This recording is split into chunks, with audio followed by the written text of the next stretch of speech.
Ħidma interministerjali flimkien mal-Aġenzija tal-Gvern Infrastruttura Malta se tara li jsiru l-interventi illi hemm bżonn fil-bini ta' dar il-Kaptan fl-Imtarfa.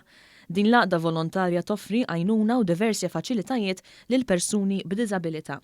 F'Mejju li għadda, il-Gvern daħal fi ftehim soċjali ieħor mal-għaqda biex b'investiment tiktar minn 4 miljun euro jissaħħaħ is-servizz tar-respite offrut fid-dar biex bekk ġenituri li għandhom tfal b'diżabilità ukoll jieħdu l-mistrieħ li għandhom bżonn.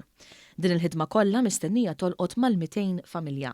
Ix-xogħol infrastrutturali li se jsir fis-sit se jkompli itejjeb il-kwalità tal-ħajja ta' dawk li jagħmlu użu minn dawn is-servizzi minħabba iż-żieda fl-aċċessibilità u xogħol ieħor illi mistenni jsir. Il-Ministru għall-Inklużjoni Giulia Farrugia Portelli saħqet dwar l-importanza ta' infrastruttura ekwa fil-ħajja ta' kuljum li hija l-mira ta' dan il-proġett għal familji illi iżuru l-post. Kwalità tal-ħajja tajba jew ukoll infrastruttura li tkun fil-madwar tal-binja fejn qed tintuża minn madwar 200 familja. 200 familja li għandhom persuni b'diżabilità illi jattendu dar il-Kaptan. Il-Ministru għall-Infrastruttura Ian Borg aċċenna li huwa id-dmir tal-Gvern illi jgħin laqdiet volontarji. Qed naraw kif intejbu anke infrastruttura fejn għandhom x'jaqsmu faċilitajiet illi jagħmlu u jaqdu responsabiltajiet soċjali.